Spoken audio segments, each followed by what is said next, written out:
बिस्मिल्लाहिर्रहमानिर्रहीम। अस्सलाम वालेकुम दोस्तों, अपनी नेक्स्ट वीडियो के साथ आपको वेलकम करता हूँ अपने इस चैनल में और अपनी इस वीडियो में। दोस्तों, पिछले दिनों से कुछ यूरोपीय यूनियन और इंग्लैंड के दरमियान एग्रीमेंट पे काफ़ी ज़्यादा बहस हो रहा है, बहस व मुबाहिसा हो रहा है और काफ़ी ज़्यादा उसमें जो है वो एक मरतबा दोबारा हाइप क्रिएट हुई हुई है। तो इसमें कुछ दोस्तों ने उन न्यूज़ को देखा और कुछ दोस्तों ने कमेंट किए। मुझे कल भी कमेंट आया हुआ था कि क्या दोबारा चांसेस हैं कि ब्रेक्सिट अभी रुक जाए और ना हो, क्योंकि इन दोनों के दरमियान यूरोपीय यूनियन और इंग्लैंड के दरमियान जो एग्रीमेंट है वो तय नहीं पा रहे और बहुत थोड़े दिन बाकी रह चुके हैं।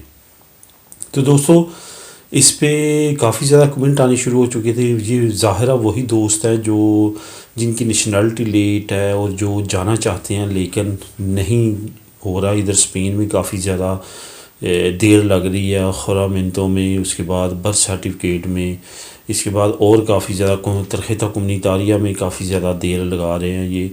तो इस तरह के मामलात की वजह से परेशानी तो है, लेकिन दूसरी तरफ जाना भी चाहते हैं तो उधर से टाइम भी चंद एक हफ़्ते रह चुका है।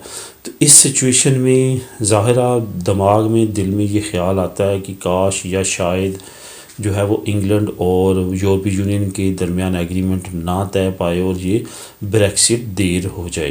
तो यहाँ पे दोस्तों एक बात मैं आप लोगों के साथ क्लियर करना चाहता हूँ कि इनके साथ जो ब्रेक्सिट का एग्रीमेंट है वो सारा फाइनल हो चुका है, वो नहीं रुकेगा। अब इनके दरमियान जो डील नहीं हो रही, एग्रीमेंट नहीं हो रहे, वो ट्रेड से मुतल्लिक नहीं हो रहे, क्योंकि इंग्लैंड चाहता है अपनी टर्म एंड कंडीशन पे ट्रेड का एग्रीमेंट करना और यूरोपीय यूनियन चाहता है कि अपनी जो उसका दूसरी नॉन यूरोपियन कंट्रीज़ के साथ कर रहा है उस तरह से किया जाए। क्योंकि इसे लॉजिकली अगर देखा जाए कि यूरोपीय यूनियन ने जो है वो ये बात की है कि जिस तरह इंग्लैंड ने 31 दिसंबर 2020 के बाद यूरोपीय यूनियन को एज अ नॉन यूरोपीय यूनियन कंट्रीज़ की तरह डील करना शुरू कर देना है, इसी तरह यूरोपीय यूनियन कहती है कि अगर तुमने हमें इस तरह डील करना शुरू करना है तो हमने तुमको ट्रेड में सेम उसी तरह डील करना शुरू करना है। इस पर जो है वो एतराज़ात हैं, इस पर वो कहते हैं कि हमें रायत दी जाए। क्योंकि दोस्तों, इंग्लैंड ऐसा मुल्क है जिसका मौसम इंतहाई ख़राब है और वहाँ पे ख़ास तौर पे एग्रीकल्चर की जितनी प्रोडक्ट है, जितनी वेजिटेबल, फ्रूट और इससे रिलेटेड जो ड्राई फ्रूट्स, ये तमाम चीज़ें जो हैं ये यूरोप से वो इंपोर्ट करता है और उसका जो 90% यूजेज है ज़िंदगी का, लिविंग का, वो तमाम का तमाम यूरोपीय यूनियन कंट्री से आता है। क्योंकि यूरोपीय यूनियन की कंट्रीज़ 28-29 जितनी हैं, उनमें से तमाम कंट्रीज़ में से कोई ना कोई ऐसी ख़ास चीज़ है जो सारी यूके के लिए बहुत ज़रूरी है।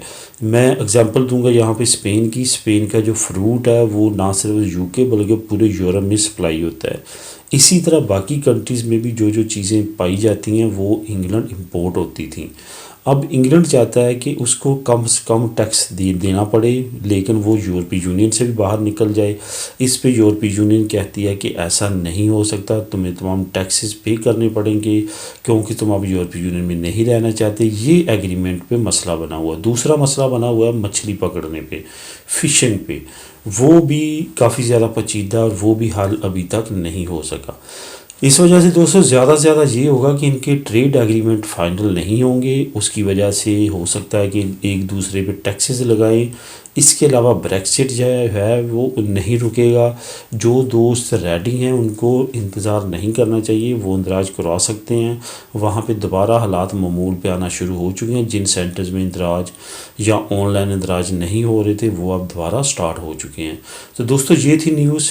मिलेंगे अपनी नेक्स्ट वीडियो में नई अपडेट के साथ। इसमें मैं यही कहना चाहूँगा कि ब्रेक्सिट जो है वो अब बहुत मुश्किल है और इम्पॉसिबल है रुकना। वो 31 दिसंबर तक ये फाइनल हो चुका है। अल्लाह हाफिज़।